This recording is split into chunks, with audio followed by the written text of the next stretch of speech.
Welcome back. We are live here talking about the markets, how they're reacting to the Palestinian and Israeli war, right? What's going on here? How are markets moving? We got some macro factors that are definitely starting to change. All right, we are looking at oil, a small little gap up on oil. And what we're going to go over today is we're going to watch a video on the war, kind of answer some questions, do some Q&A on how that's playing itself out. And is there any further implications? Does this get a lot worse? Is it similar to Ukraine? Or is it a short, is it going to be a little shorter? We'll see how that, I'll give you all my ideas. We're going to go over that video. But first, let's look at the macro factors here for the market, since this is a investing financial market channel. Let's take a look at the markets and how they're responding to this so far, right? And this kind of tells us how the market is looking at things in the short term. So obviously, right, we have the invasion from the Gaza Strip into Israel, 1,000 troops spread across, Israel's border on the Western Front, and they basically, ransacked Israel. And now you're getting some people coming into the northern, and it's like, okay, is oil prices going to go up? Are we going to get oil up? Is crypto going to tank? Right, that's another one. Crypto is tanking. Why is crypto tanking? We don't know yet, but we're going to go through all these implications. And what are bond yields doing? Does this get the Fed to actually pause here, to stop and take a step back, or do we get more fiscal policy? Is there more money printing, and does this get the market to retrace down to the downside? So first off, oil did gap up, but that wasn't a gigantic move, right? So far the implications are not that bad, and I think part of this is that it doesn't look like it's going to be a very long war. It might be quick and swift, right? Because obviously Israel is a lot more superior than the Palestinians. They have better weaponry, intelligence, even though they got an edge on them. And I think the biggest issue here, the market's trying to figure out, right? Looking over at, let's go to the dollar. The dollar is not really moving up. It's not a big risk off move. And I think it's because, again, hey, if this is just between Israel and the Palestinians, yes, it's like a September 11th. It was the worst tragedy that they've seen in a long time. But in the same breath, if Iran is not involved, it's going to be isolated. If Iran jumps in, if Iran is involved, which we are seeing some implications to that, this could actually spread further into Russia. This could spread further between the U.S. What is China going to do about this? What is China saying? So there's a lot of stuff. There's a lot of uncertainties, but so far the market is not reacting too bad. You got the dollar pretty much coming back down. You got oil slightly gapping up. There's a bid in bonds, so I know the bond market is closed today, but TLT is a proxy for long-term duration bonds, and that is actually starting to pick up. So what does that tell us? That yields, looking forward, I don't think yields are moving because the bond market is closed. But this should push yields lower, right? So this is actually positive for the market. The initial reaction was negative, but we can see the VIX, the volatility index, is finding resistance up at the $20, the 20 mark, right? We're at 20 points. NASDAQ vol maybe is picking up a little more. And here's the positive. Bond market volatility is coming down, but this might actually get the Fed to pause here. Why? Because, premium, which is basically it's tightening conditions. The more this goes up, the more financial conditions are tight, and that's where what we might be seeing going forward. Now, we talked about this filling the gap. SPX is starting to fill that gap. Or S&P in general is still sort of flirting with that level to come back up. Now, hey, where do we, is there a reversal up here? Do we see the reversal, or does this stick? So we're going to fill the gap. We're going to see, does it reverse? Does it sustain? We don't know, but we said, hey, look, we're oversold. We're going to bounce at some point. Maybe we do reverse. We don't know. Keep your eyes out for that. Now, we look at NASDAQ. It's the same thing. NASDAQ looks a little more constructive. The Dow is moving up. And you know what? Also, what we could factor in here is, hey, more industrial, investment in industrials, right? Palantir's up today. Why? Because of the war machine, right? What's going to fuel growth going into the fourth quarter? And it might be industrials, energy, who knows what it is. That might give us a little more fuel for the economy in certain sectors. The manufacturing sector should start to ramp up. And we are on watch to see how this wraps up. Even IWM is up. So you're getting the relief rally here. Now, the real question is, why is crypto selling off? Crypto's not dumping too hard, but it was, it's a pretty nice sell off here in the short term. Ethereum had a nice sharp pull down. Now, what is this starting to form though for Ethereum, right? All you crypto guys. Um, Ethereum is still above the VWAP, is still above the anchored VWAP from the lows right back in 2022. But this really looks like a reverse head and shoulders. That's what it looks like. It looks like we're actually looking at a reverse head and shoulders. So this isn't necessarily the most bullish setup. Okay, are we having issues with the brush here? Maybe we are. Okay, well, I don't know what's going on. Um, that's weird. Anyways, you got the reverse head and shoulders. You've seen it before. Let me just draw it here. Here's your head, right? Here's your shoulder. Here's your head. Here's your other shoulder. So this could just be a reverse head and shoulders for Ethereum, right? I wouldn't be too concerned yet. And also we got to keep track. Do we get the Bitcoin? Do we get the Bitcoin sell off here, right? Or the Bitcoin risk on Bitcoin, right? For global instability. I don't know if that's the case. I really don't know if that's the case right now, but Bitcoin is breaking out of this channel. So if yields continue to fall, this is going to be very bullish for Bitcoin. Okay. Now, looking at a couple other indicators, let's talk about this. We are going to go over a video on kind of what's going on right now in the geopolitical world. But let's go off. Let's keep track of the Fed right now. So here's what the Fed's saying. Fed Jefferson is speaking today. There's no real market data today, by the way. There's not till Wednesday. We get PPI, we get inflation on Wednesday and Thursday. That's what we're gonna really. That's where we really get the information. We'll see how bond yields react after that. But Fed Jefferson says the labor market remains tight, but labor demand is cooling and supply is improving. That's really good news, right? So outside of the black swan event that we are witnessing, which could or could not make a bigger, actually impact the market worse, nobody knows yet. So far, it's not that big of a deal. But the Fed is saying, hey, these things look better than expected, and we are restoring stability. So hey, it is what it is, right? Fed Jefferson downside risks to economic activity includes slowdowns in China and Europe. Well, I mean, China, yeah, that is true. So they may be getting what they want. Gradual easing of labor market conditions is what they're expecting. Higher unemployment. Even though we did get the jobs revision, which we are going to go over the Santa Claus rally, right? This whole video was supposed to be about the Santa Claus rally, but we did get the World War III alert. Is it there? Is it at World War III yet? I don't think we're there yet. So we're going to dive into that also. Um, so yeah, I don't think we're there's no big reaction yet. There's not a big reaction yet. And also Nick Timros, one of the Wall Street Journal analysts or writers for the Wall Street Journal, was talking about the Fed, saying that hey, the recent bond market sell-off, this might be the peak in yields. We might be looking at the peak in yields.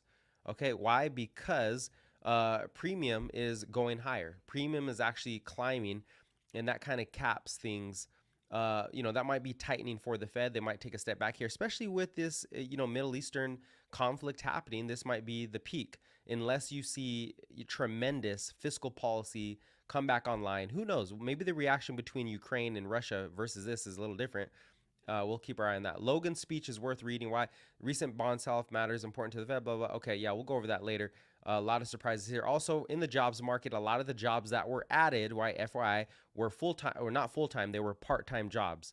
150,000 part time jobs, and actually full time jobs did fall. So we are seeing. I think we're witnessing seasonal strength.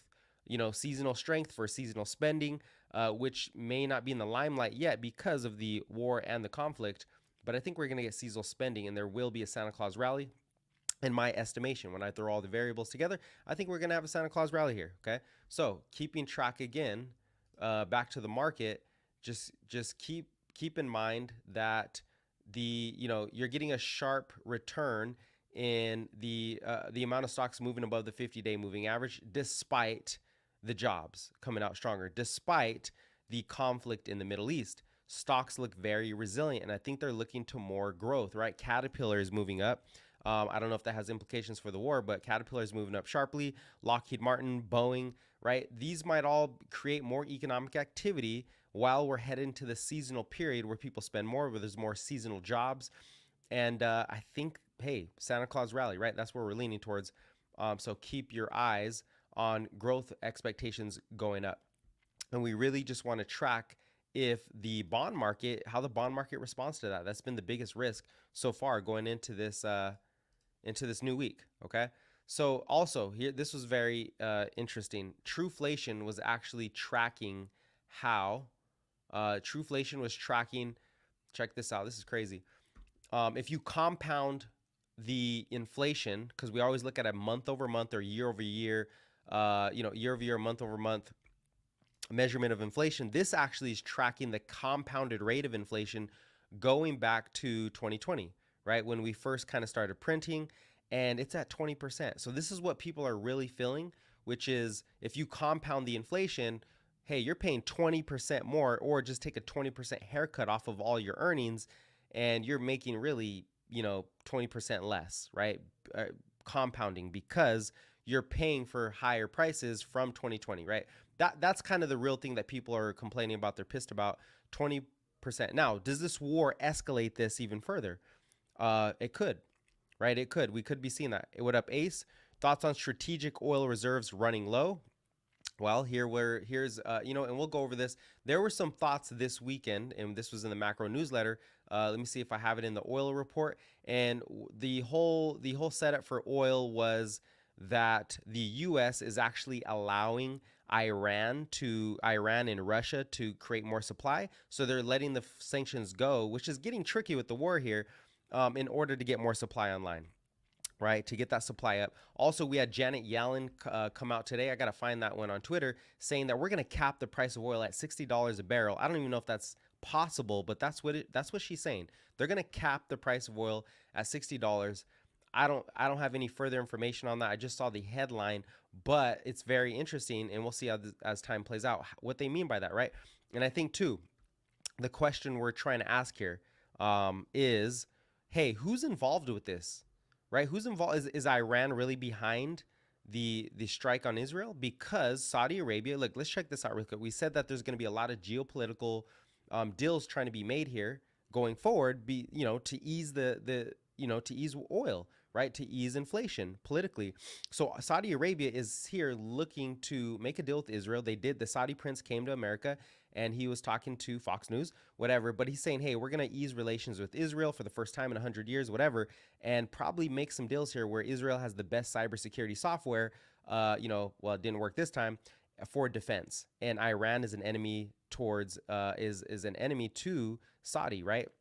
And so they want to make that deal with Israel, and it looks like Israel, or it looks like Iran is over here. They're using their intelligence facilities or whatever it is to help to help the invasion on the Gaza Strip. So I think Iran, some part of the Middle East, is trying to keep this alliance between Israel and Saudi from happening, right? Is it about oil? I don't know. I don't know what's going on here. There's a lot of mess, so we will go over that. But for the most part, it looks like this is going to be a short-lived war, and things may change quickly, but the market is not reacting like this is, the Russian invasion. So oil, where's oil headed? You know what? There's two thoughts here. Oil goes higher, right? Oil goes higher because the war ramps up. But the other thought is that now Saudi Arabia is increasing their production of oil. They're starting to increase. Remember, they guided up on Friday, I believe they increased the demand for oil, so they're going to start producing more while the supply was down. So I think the initial reaction is actually weakness for oil. That's my initial thoughts. I think that we're going to have weakness for oil. What up, Josh? Most of those jobs, part-time, government are part-time, and the government flight to safety, rally, and bonds tomorrow. Yep, that's what it looks like. That's what we're seeing, a flight to safety in bonds. Now, there's two ways to look at this too. Dollar up. Yeah, this is really tricky. This is why we're on here. I mean, I don't have all the information. You know how it is. You see a bunch of propaganda. You never know. You never know what's really happening. So we just watch the market, look at the prices. The dollar is not spiking. So there's not a flight to safety in US dollars yet. I think the flight to safety is going to US bonds because other countries, right, who are dumping US treasuries are saying, okay, when war arises, we all trust the US. They got the biggest bazookas. They got the biggest guns. So let's buy the US treasuries, right? We can at least find safety in the US Treasury market, especially with the way the world is going about right now. Forget BRICS, right? We can't trust them. Look at them. They're fighting each other and the Middle East. So the point being, I think something we got to think about here is okay, treasury bonds are getting bought up now, right? We see TLT going up, flight to safety, kind of like Josh mentioned. So the dollar not necessarily will go up. I know some people are saying the dollar goes higher, strengthens the dollar. Maybe it does strengthen the confidence in the dollar, but it doesn't. But this whole dollar move has been based off of what? Higher rates. So if bonds come in, if bonds bid up, if you get more demand for U.S. bonds, there goes the rate risk. The rate risk comes down, and now the dollar can ease. So I think the dollar either moves sideways or it does start to ease. But if you get oil significantly break out, then maybe the dollar does go back up because rates are like, oh wait, reverse, hold on. We need to, too much inflation. I don't know. We'll see how it plays out. But for the most part, I think if this war is isolated between Israel, between Hamas, is it Hamas? I'm not sure. I think it's Hamas. There's so many names. You got Lebanon too coming in. We'll see how that figure. We'll see if Lebanon's a real threat. They are saying, hey, this is not us.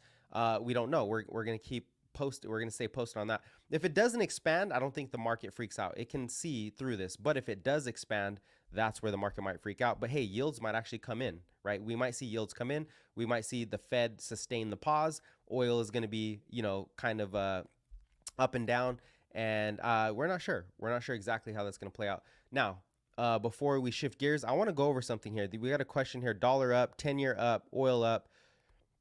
How are stocks green today? Bond market closed. Yeah, bond market's closed. Here, simply NCB7, dollar is not up. Take a double look. Take a double look at this. If you want to jump on YouTube to see the charts, I guess people are thinking the dollar is up. The dollar is not up. Dollar is not up. No, not this one. Switch over here.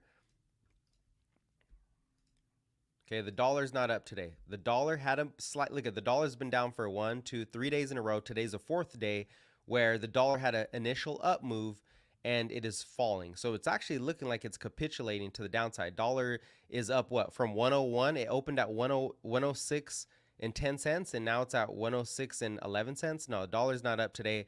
So, the dollar is not strong today. Maybe that changes. 10-year up. No, it is not. The 10-year is down. We know that because TLT is up.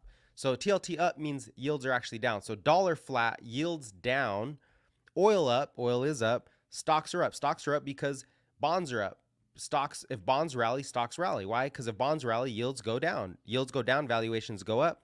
And those stocks who are actually buying back their own stock, they're increasing their EPS and lower, is better valuations. The market needs liquidity. We'll go over liquidity. 437 can exchange buyers and sellers at 43.70. Okay, we'll take a look at 43.70. See what that looks like. 43.70 ace. 43.70. Yeah, that's the gap. That's the gap we're looking at. 43.70. That's the beginning of the gap. I think we do at least return to that gap. We fill that gap at some point. We are very oversold, and then we'll see if it reverses. The chances are, I think it reverses if yields come back. But if yields are done, we might get yields being done. If oil can't rally, I think this is it. I think S&P really does fill the gap, maybe pulls back a little bit and then takes off.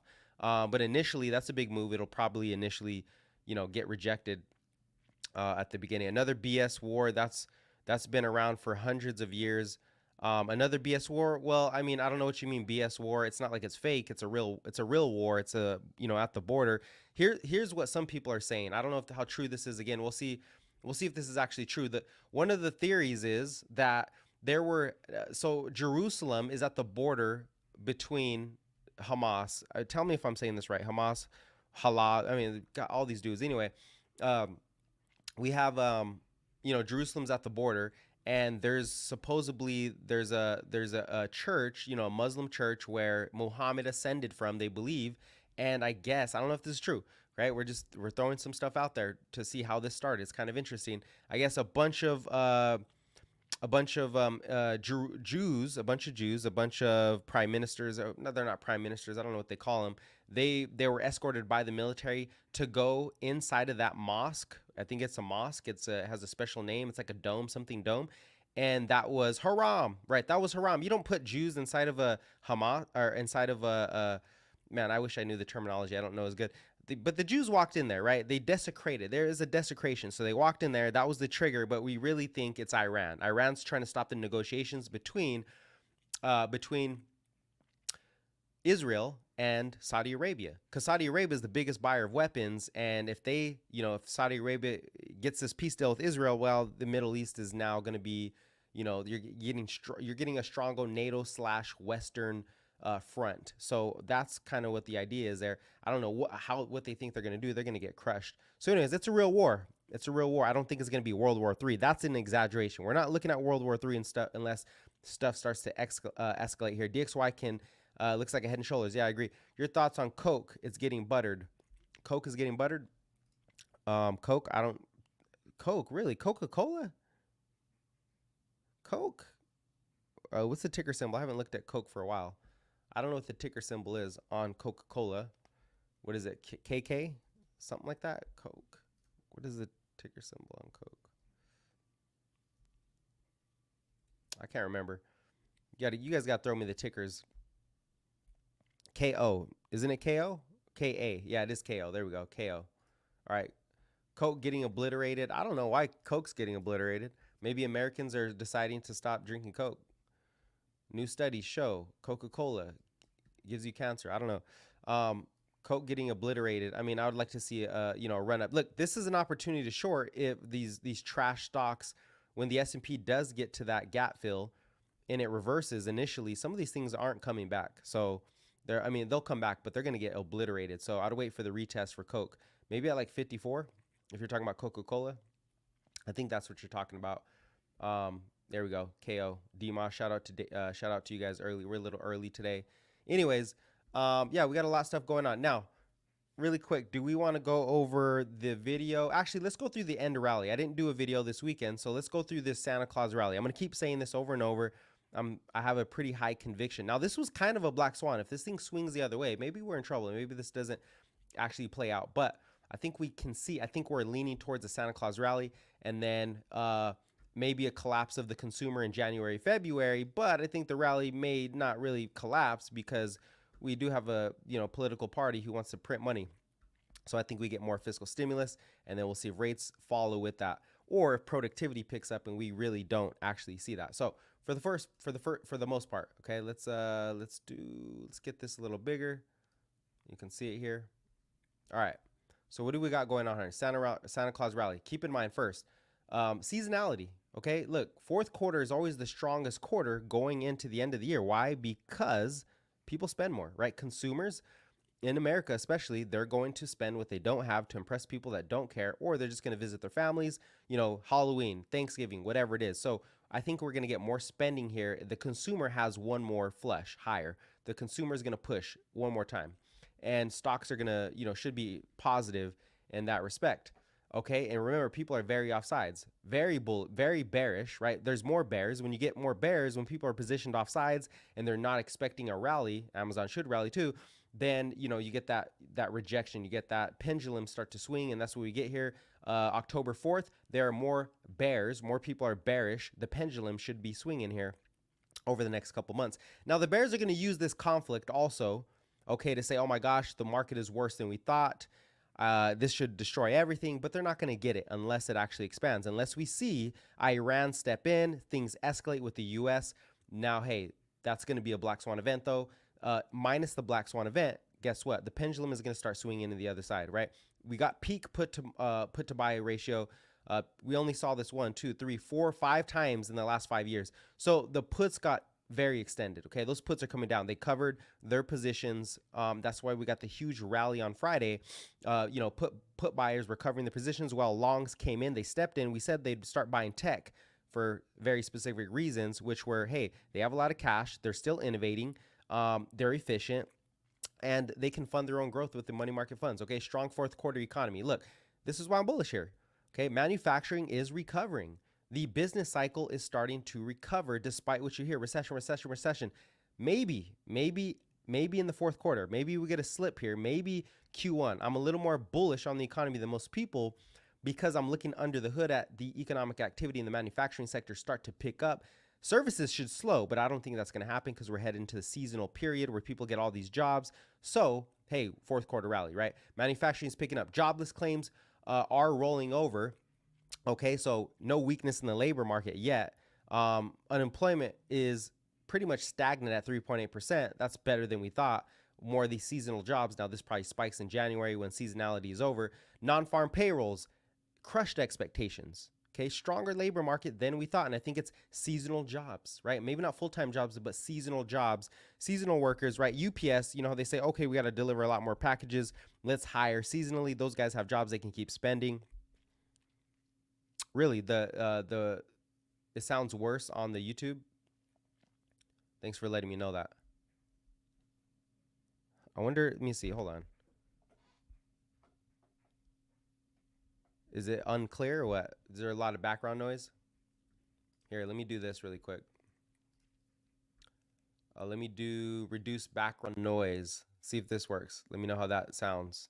Is it low volume or is it low volume or is it just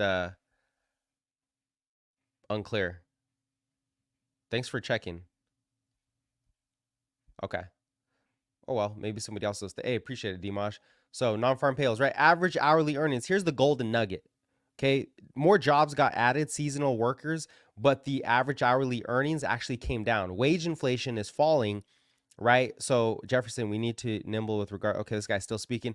So no wage inflation. Okay, productivity. This is the bull part here. Also, other than the fact that economic activity is turning up, there is more output of goods and services per hour worked. Sounds good to me. All right, thank you, Iron House. Appreciate it. Iron House with the Iron House. What up, man?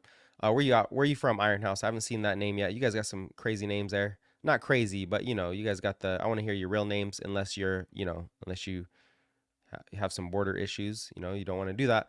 So the output. So, anyways, non-farm payroll labor productivity is picking up, right? Keep track of this. What this means is, even if inflation goes up, if growth goes up, inflation doesn't necessarily have to go higher because you're getting more supply, more productivity, right? More productivity, more supply as growth goes up. Therefore, inflation doesn't matter, but growth goes up. So you're getting more output from workers. That's good. That's positive. Plus, wage inflation is coming down. Perfect scenario. And then new orders. This leads the business cycle. If you ever want to see, hey, is growth going to go higher? GDP is a backwards looking indicator. You look in the mirror backwards. That doesn't tell you what's happening. This does. This is forward looking.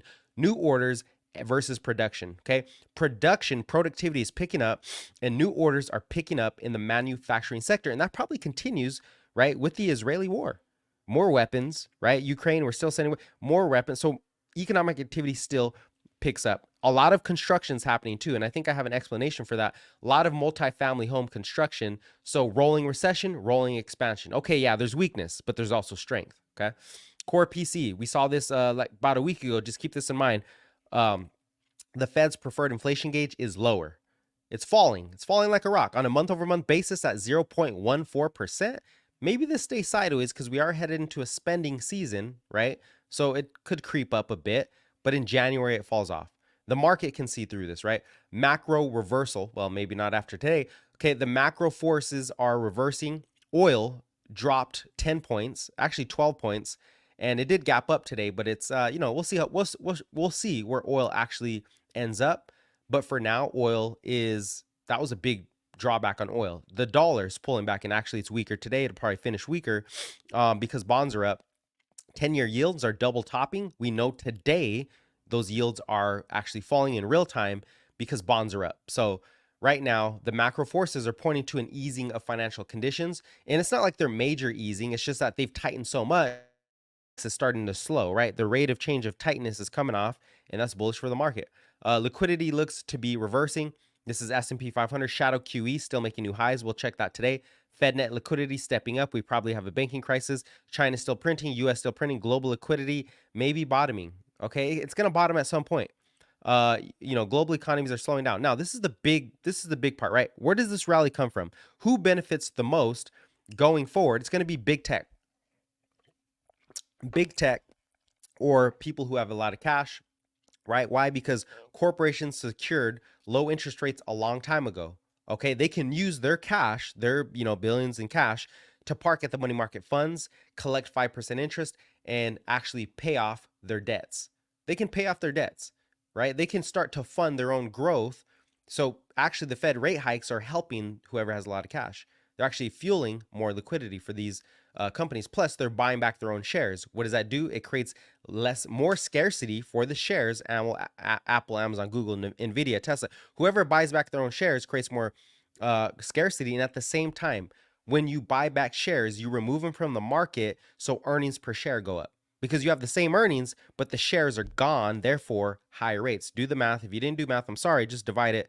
You know, actually look into it, do your own research. I could be lying to you, so do your own research. But when you buy back shares, EPS goes higher, right? Earnings per share. So we're actually leaving the recession, the earnings recession. It is starting to, oh, that's artificial growth. Well, bro, people care about the EPS going up. They care about earnings per share going up. So what that does essentially is you get more earnings on your shares, even though growth didn't move up. Plus 2024 will be higher. And then Wall Street is also focused on efficiencies with a particular interest in artificial intelligence right now. We know that, right? So who's doing AI? Who's actually doing AI? Palantir is moving higher. Great, scenario for Palantir, AI plus a war, and they can show off their software. Um, so companies are basically being strategic, maneuvering in this. They're creating more shareholder value, right? Those companies that can do that. And we look at corporate net interest payments; they've actually fell. So corporations are doing better. Okay. Now here's the big tech setup. QQQ. Look at it, still breaking out. Tesla set to break out, even though they did lower. Somebody lowered growth. AMD breaking out, but that's more technical. Okay. So that was the report this weekend. And yeah, any questions on that? That's just the thesis right now. I think we're looking at that. I wanted to see liquidity. Let's take a look at how liquidity is moving today. Um, Market's going to go up, bonds increases, hence currency drops. Yes, currency drops, or it stays sideways. I mean, it could stay sideways, but the one factor that we have that's different is there's now the potential for a bigger war. If this didn't happen, I think the dollar would be down much more because, you're right. Rates go down, dollar goes down. That's what we've seen. That could change. We could see a change of character, but let's go with what we're seeing now. So liquidity, let's jump over to the liquidity indicators. Hey, credit risks are climbing. I think something breaks in commercial real estate, regional banks, which I should have had on there. Why that should have been on the report. Commercial real estate, regional banks, something's gonna break there. I could have sworn I had something breaks on this report. Let me back up here. Oh, it was at the beginning. Okay, yeah, if something breaks, the Fed steps in. It's inevitable, right? Just like they did in March of 2023. Something's gonna step in. Somebody's gonna step in at some point. Let's see. Yeah, I think that's what we talked about. Yeah, something might break. Commercial real estate, regional banks, retailer. I don't think retailers break, yeah, because people are gonna still spend. Maybe Target breaks. Nobody wants to go to Target. But for the most part, I think it's gonna be commercial if something does break and the market comes back. So let's look at liquidity here. Credit risk is going up a little bit, put to call ratios down, and more importantly, bond volatility eased. Okay, this is good.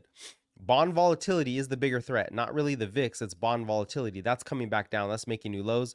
And hey, if that comes down, then the collateral is going to be more resilient, meaning people are going to be confident. And I think too, this causes a global shift into U.S. Treasuries. Right?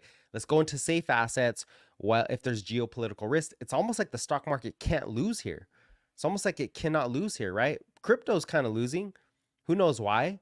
But it's like the stocks cannot lose. Now let's look at liquidity. Yeah, the Fed balance sheet still coming down. Okay, but if something breaks, it goes up.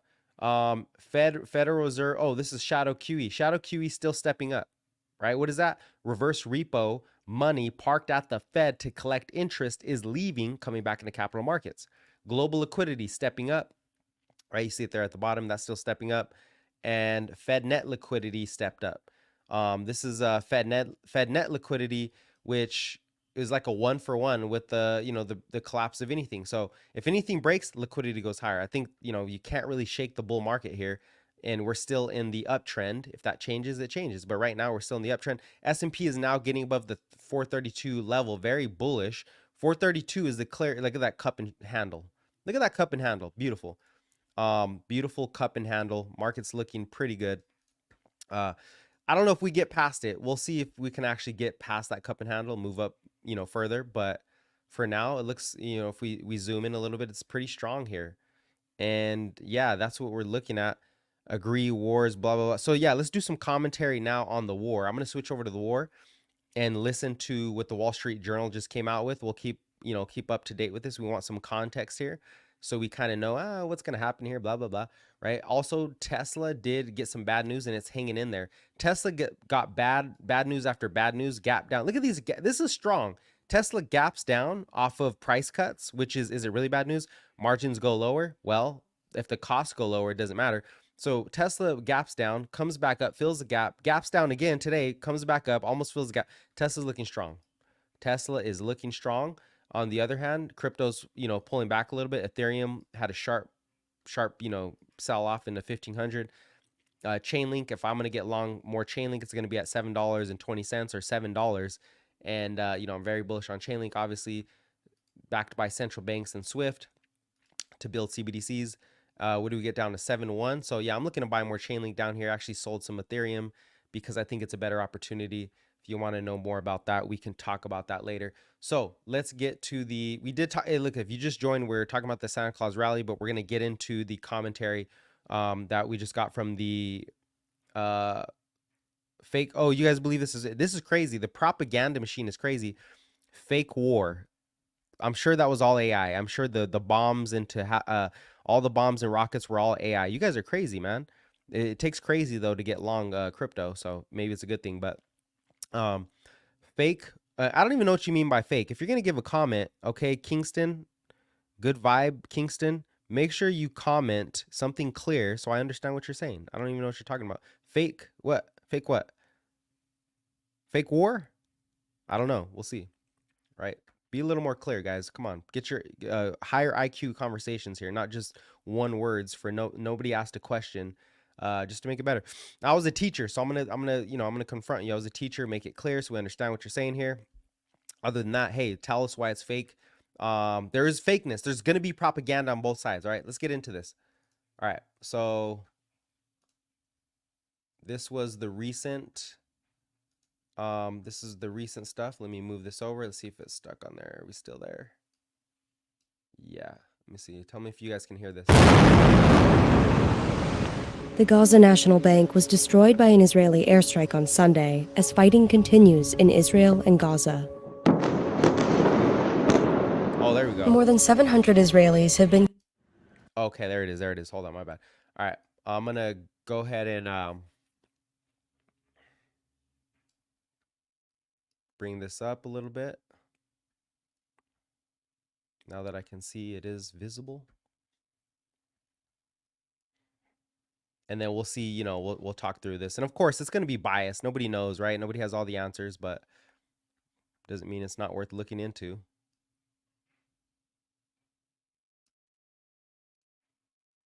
All right.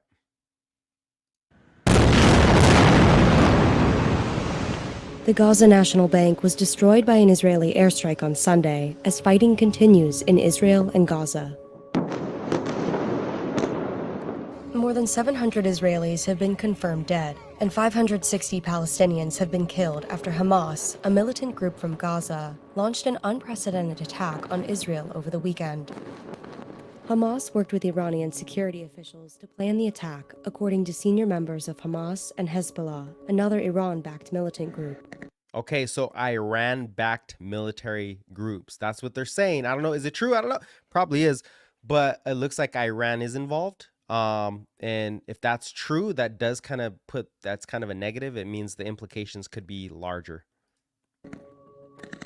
Western leaders have denounced Saturday's assault and offered support to Israel. I've just spoken with Prime Minister Netanyahu to assure him of the UK's steadfast support as Israel defends itself against these appalling attacks. Iranian security officials helped Hamas plan the surprise attack on Israel, senior members of Hamas and Hezbollah said. The green light for the attack, which included air, land, and sea incursions, was given at a meeting in Beirut last week. A spokesman for Iran's mission to the UN said Iran stood in support of Gaza's actions, but didn't direct them.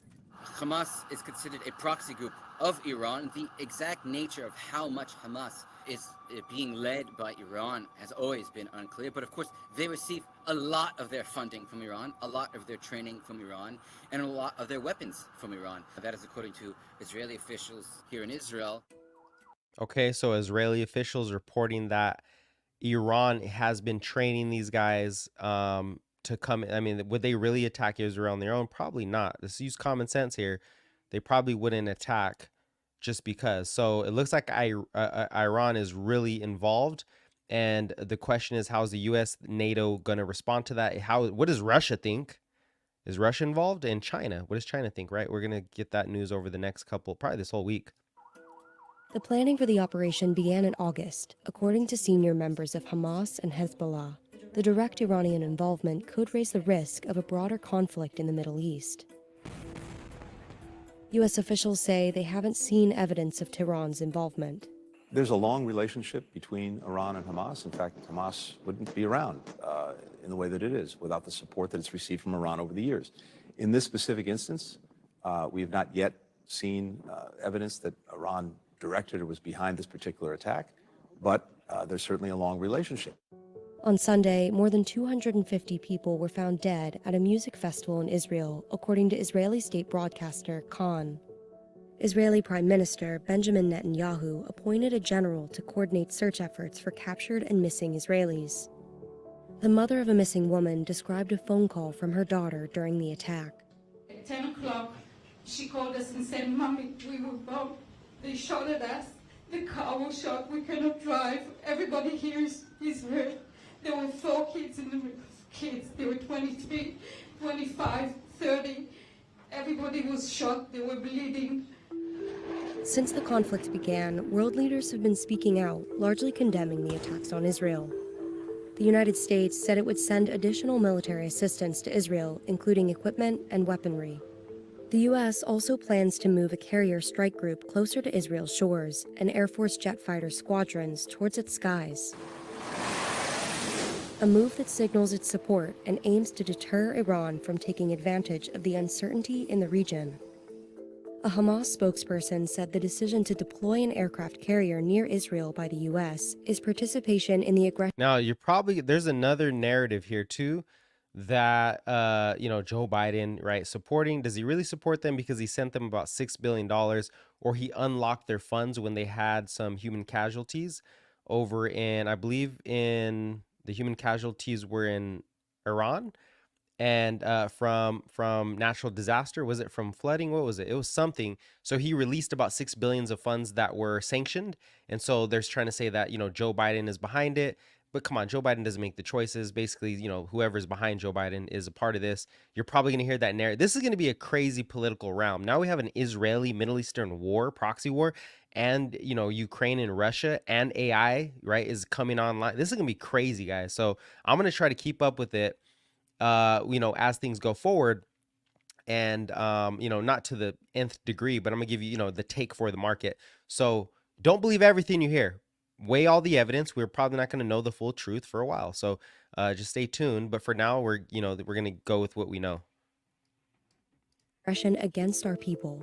The U.S. is sending one of its largest aircraft carriers to the region, and it's very clear who that's a message to. It's not the message to Hamas. It's not a message to Gaza. That's very clear. It's most likely, of course, they do not say this publicly. This is a message to Hezbollah in Lebanon. The biggest fear in Israel, really, is that Hezbollah, which is a militant group far stronger than Hamas, has the means to really wreak havoc in Israel, that they could enter this war any day. Hezbollah is trying to deter Israel from invading Gaza, from creating a ground invasion into Gaza, and on the other hand, Israel and now the United States are trying to deter Hezbollah from joining this war. Okay, now that's dangerous. Hezbollah, much bigger, much stronger. And this is northern Israel next to Lebanon, much stronger, much bigger. If they enter the war, now you get a front in the north and in the south, right? Well, kind of like, southeast. You got 2 fronts. So the U.S. sends their troops. And the question is, does China make the move for Taiwan when the U.S. is occupied? I don't know if we're really sending that much military aid where it would deter us, but everybody, all these theories are going up. So when you see the VIX spike considerably above 20, that's probably what's happening here. A lot more uncertainty. So we're looking for, and this might happen today, it might be happening right now, is Hezbollah, are they about to join this war from the northern front? Do we get involved? Do U.S. Treasuries get bought up? Maybe the markets calm down because U.S. Treasuries get bid up, because everybody's like, who's you going to bet on? The U.S.? The U.S. went in 9/11. This is what the worst. This is worse than 9/11 per capita. They said it's like 5 times worse per capita than 9/11. Plus, it's like 9/11 plus they get in there in the cities and the ram. So who knows? We'll see. We'll see how much we back Israel, and it's going to be interesting going forward. But the northern groups in Lebanon, that's who we're trying to deter because they're more dangerous. The Israeli military said that as many as 1,000 Hamas militants entered Israel from Gaza over the weekend, many of whom were armed. The Israeli military is preparing the ground in Gaza for an invasion, for a ground invasion. They've cleared the communities around the Gaza border, not only because it's not safe for them there, but in order to have freedom of operational movement in that area. They have not declared that they will do it, but they are making very clear preparations that they will do it. And if you listen here to the politicians here in Israel, many of them are talking about removing Hamas entirely from the equation. And there's only one way to do that, and that's a ground assault. That will take a very long time to do. It will be a very difficult and bloody battle. All right. So yeah, that's what we're facing today. Now, appreciate it. Appreciate it, Isaiah. Thanks for the support there. Also, so what does that mean? That means Chainlink is going higher because they have zero knowledge proofs. No, I'm just kidding. So yeah, that's what the market needs to weigh out here, right? Now, it always feels like the worst is coming. The worst of the worst is coming. And maybe that is true. The real question is, what does China do? What does Russia do? How do they respond to this? What is their opinion on it? Are they behind it in some way or some fashion? How does the White House respond to it? Or does the world say, okay, this was just a one-off effect. This was stupid. It's really the Iranians who are fueling these wars because they're pissed off that Saudis are actually making a deal with Israel, which threatens Iran, right? So now you get the Saudis, who are our allies, the U.S. allies, plus you get Israel, who are U.S. allies, now coming together. I'm sorry for that loud sound too. I know that messed your guys' ears up, so go get your ears checked. So if you get that, then really Iran is trying to cause havoc. It sounds like they're just outcrying, though. I don't know. I'm not a war expert, so I'm not going to say anything on that. I'm more of a, let's look at the markets. How are the markets responding? So far, the VIX is at 17. So the market really doesn't see this as a big threat. It really does not see this as a big threat. You see S&P coming back up. Now, it doesn't mean we're going all-time highs, but I think S&P does try to fill this gap at 438 SPY, 438, 438.50, or it gets stuck at 435, 436. Somewhere between those 2 points, we're probably going to see a reset. And outside of this price action, I would say we are set up for a, end of year rally, and maybe this makes it even stronger. I'm not sure. So this might get the Fed to pause. The market wants to see a pause, right? That's one of the pieces. The market might actually get a pause here. And the other side, if the rates come down, that's also going to give fuel. What up, Hassan? That's also going to give fuel to the market if rates come down. 10-year rates, 30-year rates come down a little bit. And then, we get inflation this Thursday. Okay, we get inflation on Thursday. Let's see what the expectations are for PPI. The market is expecting, this is, 2 days of price action. I think we go higher. Usually the market's probably a little more optimistic on these next 2 days. But maybe it sells off at end of day tomorrow going into the PPI report. So here's the PPI report. Switch this up a little bit and then zoom in. There we go. Okay, so we have PPI coming up on Wednesday. Okay, the expectation, let's do the year-over-year expectations first with, let's see, this is interesting. So it's been going up 1-2 months in a row. Expectation is at 1.6. So the expectation for September is actually pretty flat. It's, sideways. Producer prices lead CPI, right? Producer prices. And, you know what the negative is? Nat gas is exploding. I bet some of you guys are looking at nat gas. Nat gas is starting to move. It looks like it's breaking out. And, that would be energy costs going up. So I want to hear what the Fed has to say about that on the next meeting. We have FOMC minutes on Wednesday. Also, Wednesday is packed. Wednesday is jam-packed because you got FOMC minutes. Any changes on the Fed's rhetoric going forward? We'll go over that. We'll do a live on that.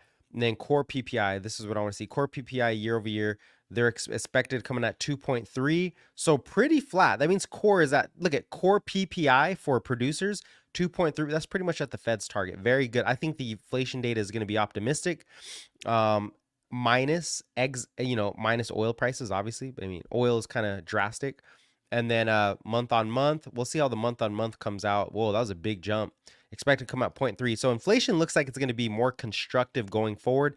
We just need to, see if there's any implications for Fed Waller and Kashkari. The fool's always hawkish. And then Daly, she's pretty. Is Daly a woman? I think it's a woman. Yeah, I think Daly's a woman. Pretty, who knows these days. But Daly's pretty neutral, I believe.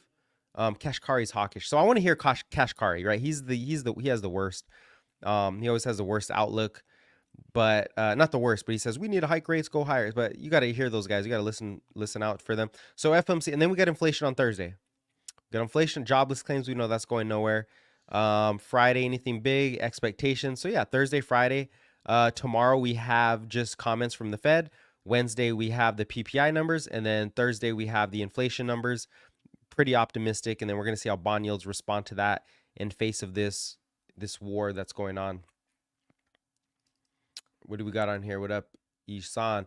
Market is green despite the horrible news from the Middle East. This is a sign of a strong market. Thoughts? Yeah, we went over this earlier. Basically, I think the market has two moves. For one, the markets are oversold technically, so they're looking for a reason to bid higher, right? They're very oversold, looking for a reason to move higher. And then number two, the war right now, well, bonds are being, so another idea is that investors are buying bonds. And if they buy bonds because they're like, okay, if there's any kind of economic war, treasuries are a safety net. US treasuries are still the safest debt, right? The big move down in treasury bonds is a lot of it is not even from inflation anymore. It's a trade. They're getting shorted because the US is supplying more. But when everybody capitulates and says, oh my God, there's a war, there's demand for bonds. So if we get the demand for bonds to come in, rates come down, markets move higher because lower rates, better valuations, right? Dollar comes down also. So the news isn't directly that the stock market goes up. It sets up a better valuation for stocks in general. Not gas, from my view. Now, if this war expands, that could change. We'll see how that plays out. Nat gas spot price is still pretty flat, mostly short covering. Okay, shorts are mostly covering. All right, thanks for the refresh on that. I wasn't sure. I just saw the price go up. Bukowski, France, 95% gas inventory full. Oh, okay. So, okay, there we go. Gas inventory. So everybody has their inventories full. They're ready. I know China's also stacking a lot of oil, and maybe this was what it was. Maybe this war could expand on us. This war could expand on us. So this could be very interesting. I'm going to get you there, Mr. Strawberry. Europe has 15% reduced gas consumption. Okay. And we're going into the winter. I guess we're going into winter. We'll see how this plays out. But for the most part, I'd say the macro is pretty solid. It's pretty solid unless this war expands and we get more uncertainty. But hey, I think investors really want to, they're not going to bet that stocks go lower, right? The real cash cows go lower if rates stay elevated. And I think this is what's going on here, Asan and Bukowski. If rates remain elevated, the best of the best, they do better. They can fund their own growth. They can become more efficient. They can use AI to produce more. Productivity is picking up. We see productivity picking up per, more output per unit of labor. That's very positive. So the best survive, the worst get worse. Now you have here, what about T-bills? What about T-bills? We're going into recession. We're going into recession. I mean, not this quarter, bro. Not this quarter, Mr. Strawberry. I don't see a recession this quarter. We already went over that. Why? Because there's a lot of seasonal spending that's coming, seasonal jobs. And, the fourth quarter is seasonally the strongest. There's a lot of reasons there's not going to be any recession. Fiscal policy still spending. If anything, a war creates more jobs in the U.S. and globally. Oil prices hopefully don't spike. Hopefully we get more productivity. So no recession yet. Hey, maybe Q1, Q2, Q3 next year, we could see it. Some people say it's not going to be till second half. Maybe it's not till 2025. Recession will come at some point, or maybe it doesn't, because we don't really see this new era of money printing. You don't really see recession, right? You don't really get that. We haven't had a recession really in a long time. When you get unemployment, because the real recession is unemployment spiking. That's what you need. But the Biden administration and the political, going into a seasonal, into an election year and a war, bro, more stimulus, more fiscal stimulus. If things do slow down, I would not discount some type of boost, whether it's for corporations, Will they dare do tax cuts? I don't know. So I don't see the recession. I know a lot of people saying recession. It's a rolling. We're in a recession right now. We're in a recession in the housing sector. So there is recessionary pressures on. It's just not a wide rolling recession yet. It's not a world. It's not getting expanding. The recession is not expanding. The consumer will slow eventually, just not this season. So I don't see recession. I know people disagree with me and they're weaker than we thought. Consumer data is, false, blah, blah, and then we just get this revision higher. As long as people have jobs, no recession. Fiscal policy keeps printing. And yeah, I think we're in a rolling recession / expansion. That's what I'm seeing here. But yeah, I welcome any other perspectives 100%. I mean, it's good to have other perspectives. Just when I look at the preponderance of evidence, that shows me that where the economy is actually starting, the economy under the hood, the manufacturing cycle is actually expanding. So we're actually starting to growth expectations are actually picking up. Palantir, the best hedge against the war case scenario. Yeah, Palantir, I mean, they're winning the war against Russia single-handedly. Without Palantir, they probably would have got destroyed. So Palantir, one of those, I mean, we've been talking about Palantir for a while. In this new era of AI, probably the best, pure AI play, especially for war. So I wouldn't even doubt. I mean, I'm sure Israel has their own stuff, but Palantir helping the front for Saudi Arabia, maybe Palantir goes into Saudi, right? Because there's probably going to be a war in Saudi. That's why they're preparing. Saudi Arabia is like 70% of the defense that we produce in the US. Saudi Arabia buys it. So we have, those are our two strong footholds, Saudi Arabia and Israel. Maybe I'm wrong. Maybe there's another one, but that's as far as I understand.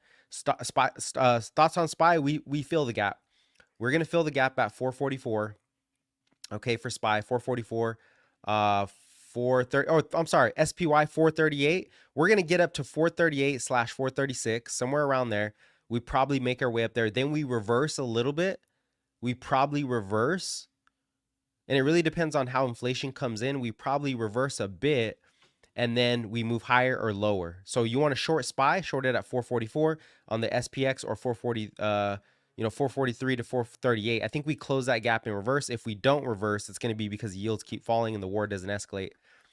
What else we got? Why would there be a war in Saudi? Why would there be a war in Saudi? There's always a threat against Saudi Arabia. I wouldn't say a war in Saudi Arabia, but I would just say that Saudi Arabia right now is becoming a strong economic power. The fact that they're in the Middle East, Iran doesn't want them to become more powerful because they're allied with the US to some degree. So when I say a war, I mean, I'm not saying there's going to be a war like Ukraine in Saudi Arabia, just an attack in Saudi Arabia to some degree, somewhere around Saudi Arabia. They're blowing up oil fields. By the way, there's an attack on an oil field in Saudi Arabia or a tanker or something, an oil tanker. Look, these guys in the Middle East, these dudes, whoever they are, they want to blow up. They want world chaos. So they're going to try to destroy oil to get that oil price to spike, to cause more havoc in economies. You really got to attack the economy to fold a nation, right? If they can't afford it, they're dead. They're done. So Saudi has been, that's the whole thing. Bukoski is Saudi Arabia. The prince came down to the US and he's talking about these new relations with Israel. He's going to normalize relations. They have superior technological capabilities, software for defense, even though it didn't show up this time. Their intelligence was wrong, but their defense weapons are crazy. So I think Saudi Arabia wants to make that deal. And that's the only reason I say that. If it escalates, it's probably going to be some attack against Saudi Arabia. But then the US will really step in. So what does that mean for the markets? Stay tuned. I mean, we'll stay tuned. If there's any new stuff, I mean, we'll post it. We'll see how things play out. I don't know. But for now, the markets are pretty calm. I think the market believes that this is not very big. This is not a very, very big event. If you want to know what I'm thinking, just check out my Twitter. Link in the description, link in the bio, because I'll just repost what I see. And we'll talk about it in the next coming day in the next video. If the war expands, it will involve Iran. Yeah, that's what I'm thinking. If it expands, then it involves Iran, however you want to say Iran away. No, I'm just kidding. Iran. I think that's what it is. I mean, they're saying that it's coming from Iran anyways. So this is Iran either has a really good strategy here or they freaked out and said, oh, shoot, we better do something to deter relations with Saudi Arabia and Israel, to show Saudi Arabia, Israel's not that good at defense. So therefore, you guys shouldn't make that deal because that hurts us. I don't know. Stay tuned, right? And then Bitcoin is not responding higher. So Bitcoin is not yet. A lot of Lockheed Martin, there's a lot of defense stuff going up. And really, the macro forces are important. We want oil to chill out. We don't want oil to move higher. We don't want the dollar to break out. And it looks like the dollar's doing the opposite. When the bond market opens up tomorrow, we'll see. Would you say F. Mullins? Mollahs in Iran or orchestrated this war? Yeah. The Mullahs? Yeah. Yeah, exactly. We'll see. That's what I'm thinking. I mean, that's what it seems like is happening here. The head of Snake is in Tehran. Yeah. Tehran. Yeah, you're right. Tehran. You're right, Tehran. And that's the real thing. If it comes out, and I bet you by the end of the day, we're gonna find out closer, is Tehran behind this? If it is, the US gets more involved. But if it sucks a lot of our forces to the Middle East to some degree, it won't right away. It's not like, there's a big military presence. But if that gets our focus towards that, does China make a move for Taiwan? That would be the worst case scenario. That is the biggest threat to the stock market, is that China makes a move for Taiwan, because this war is about technology at the end of the day, right? Bodies are expendable, even though it's a tragedy. It sucks. It's terrible. Family, civilians. The market cares about actually future of technology. So that sucks, but it is reality. That is a reality we live with. People are expendable, and males are expendable in war. That's what they signed up for. And the market is kind of going to look past that and is going to look more to who wins the technological front. So that's why AI is so important here. We don't want more bodies, right? How can we use AI weapons, futuristic robots to fight these wars? Whoever has the best tech loses the least amount of bodies. So I think that's what we're facing here. This is a technological war. It starts off, it looks physical, but it's really all about AI and chips and all that. S&P hit 420 last week. You thought it would not go down below 428. Cool dude to 241. You're missing a very key component. The S&P would not go below 428 unless the macro forces broke out. I said if the dollar gets above 106, I've been saying this for like the past year. If the dollar gets above 106, risk off. If rates break out, risk off. If oil breaks above 83.50, risk off. So you forgot to put that one in there. But hey, fair enough. Sounds good. Hey, he was wrong. It did drop. No, I said it wouldn't drop if these things stayed in place, and they didn't. Rates went higher. The dollar broke out. Oil broke out. Risk off. So there you go. Sorry, not exactly, bro. Maybe you forgot, or maybe you just, you got a little excited there.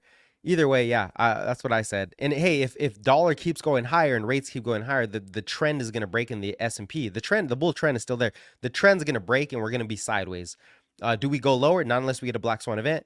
The Fed is pretty much done hiking. Inflation is making more progress. I don't see it. Maybe nat gas explodes. I don't see it. So volatility ain't really going up. I don't see it. If something does break in the housing market, and I'm saying this again so you guys can get it in your ears. If something does break, the Fed steps in. We've seen this playbook in March. We saw it in 2022 when the dollar was too high. When the Fed swaps increased, liquidity swaps increased, the dollar got devalued, the dollar went down, rates came down. Like, it's the same cycle. We've seen this before. U.S. should show its iron fist to the dictators in Iran. I know. Yeah, that's the next question. How is Biden going to respond to this? But I mean, is it really Biden? Not really. You think they respect him? So yeah, how are we going to respond to that? Who's going to step up? We need more commentary from the US to set the environment. We have the strongest military by far. I am assuming S&P might head to 416 or 412 or 410 after earnings story is done end of October, in my opinion. Okay, cool, dude. That's fine. I mean, that's fair enough. I would say you could be right if earnings really take a dive, but do you think earnings are going to go lower? First of all, earnings have been revised higher, cool, dude. They're leaving the earnings recession. They're going higher. Number two, we're headed into the seasonal strongest period of the year, which is more spending, right? Christmas, holiday. That's all holiday spending. There's more holiday jobs, more part-time jobs that come on. People spend more. They can service their debts. Earnings actually go up, and so the market is actually going to take Q3 earnings, which we're headed into Q3 earnings, and they're going to look forward and say, okay, earnings are still going higher. So I think you're wrong. I don't think that the earnings actually make us lower. Now, certain companies will. Certain companies are going to get destroyed, but most of the S&P companies are pretty strong.